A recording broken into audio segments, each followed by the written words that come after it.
How do everyone? Quiet Engine here. It was going to be a while, I thought, before I made the next video, but something's happened that has brought a little bit of enthusiasm back to the project for me. You see this? This is the illustrious, infamous cylinder number 6. And you may have noticed something about it. It's outside of the car. Now there's a lot of rust and build up there. It's absolutely terrible, the condition that it's in at the moment.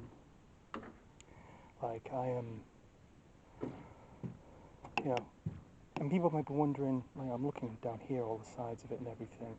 Maybe it's worse than it looks. Maybe a lot of this is grease. No, that's not my car engine starting, believe me. Not only would it be a lot louder, but I'd be a lot happier and I'd be more happy to share it with everyone.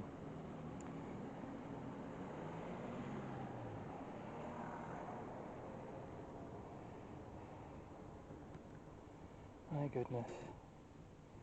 A lot of this is just scraping off. I don't know if you can see that. Just kind of like build-up of gunk that was in the cylinders. Definitely need some heavy-duty cleaning on these. I'm going to speak with a few professionals, a few people that know these cars inside and out, to see what they say. Now, it looks worse than it is because what I did was I had to rely on a bit of brute force. An 8 pound, well, 4 pound I think it is, well, there we go then, 1.5 kilogram, I don't know what that is in pounds, but basically a sledgehammer, mini sledgehammer. And I know what some of you might be saying, oh, don't do that and everything, you know, you'll break rings and everything. Number one, I was going to need to replace all the rings on this anyway, so if they got broken, I really didn't care. Number two, with this still in the engine block, it was a boat anchor. This couldn't do anything. The only thing I've ever shown a little bit of concern of, like if you look at the inside of the cylinder, everything looks all fine and dandy, you know, for stress and everything. Nothing's been bent, nothing's been twisted, everything's fine. A little bit of stripping here on these bolts. I'll be replacing these bolts when it comes to the engine. As you can see, there is a little bit of dinging on the bottom where I've been hitting it with the hammer, but also some of that is because I've been taking off like, what, 60 plus years worth of rust. This wasn't done by me, by the way. These bits up here, they weren't done by me. Jumped because of a seagull. Sounded like it was a person there. I don't know if you've got a chance to hear that on camera, but it's out. And now I can show you that the entire inside now of the engine is completely ready to be reworked. All of these will be honed. Every last cylinder will be honed down. I've got a tool for that. All of these,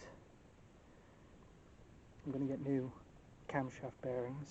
Apparently the FE ones, they're all the same throughout, so that's not a problem in getting my hands on. Well, technically I've got a bit of a problem in getting my hands on them, being that I'm not in the States, so it'll take a bit more to get them shipped over, but it is what it is. But all the lifters are out now. As you can see, every single lifter is out. Getting there for all of you real car nerds to have a look at. All the lifters are out. It took me a while, won't lie. Like I said, I ended up turning the camshaft, put the bolt back on the camshaft, turn it to get them to come off, and then some WD-40. And a little bit of light touch with a rubber mallet. And when I say light, I mean like gently, just like, you know, I didn't want anything metal with it, so I used an old rubber mallet, and I just tapped very, very gently, just enough to get it to go in, so the lubrication started to work on the inside. So all the lifters are out now. I'm not washing it at the moment because it's that coated with oil, it's keeping everything fine, so it's not going to start rusting or anything. You can see that some of these cylinders have got a real shine to them, even on this camera. You know, there's a little bit of staining, obviously, on some of them. The worst cylinder, like I said, was this one, cylinder number 6. The infamous cylinder number 6. I'll try and show you the best that I can. In fact, I might actually be able to learn something from this. There's that side, obviously, a bit of staining, but also at the top, some pitting it looks like. I'm fairly convinced that's pretty bad pitting along the top there. I'm not too sure. I don't know if I'll be able to hone it out or if I'd need to re-sleeve it. I'm leaning towards wanting to re-sleeve it. I would still need to hone down all of the cylinders anyway. I mean, there was some even there that surprised me, like there. You can see a little bit of staining on the side. A little bit of staining. Also, I do apologise, I just found out how bad the microphone is on this camera, so I'm going to have to try and see if I can figure something out. Yes, I'm just using a camera, I'm not using a phone or anything like that. But aside from those two cylinders, the engine itself is now ready for full-on restoration. And I'm very, very grateful for the chance to be able to share so many people on this experience. Obviously, Junkyard Hack, I think I thank him like every video right now. There's Junkyard Hack, there's That's a Ford Edsel Ranger, which is Emily Doll, go and check them out. Mid-Century Restorations, they've helped me out. These are all just personal plugs, by the way, just because I believe in supporting other people, supporting other friends and everything. But yeah, we got here, guys. And hopefully the next step will be tackling all of this. I'm looking at a brush set that I've seen online, really, to try and get some of this off, because it's strange. It's like a mixture of oil and mud, and the obvious answer is to use something like a degreaser, but the trouble is that the mud stops the degreaser from working properly. In some cases I've just literally scraped it off with a paintbrush, like a paint scraper. I've used it for all of these, but because of the surface I can't get in all of these different areas. But this is the original yellow, and as you can see here, it might look different when you compare them, but that's factory yellow, and that's how it's supposed to look.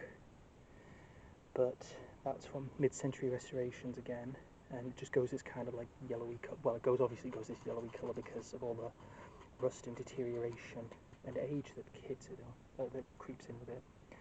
But that's the next thing that I kind of want to focus on at the moment, because I need to really have a sit down and a long think. I've got the honing tool ready, but it's going to be something that I've never done before. I want to really learn myself. I want to educate myself on it. And there's some people that would say, oh, we'll just take it to a workshop. I'm in the United Kingdom. It's not as easy for me to take a block like this to one of the workshops. But we're at a point that there's no hope for the future, because that one cylinder was holding up the entire engine. And now it's out.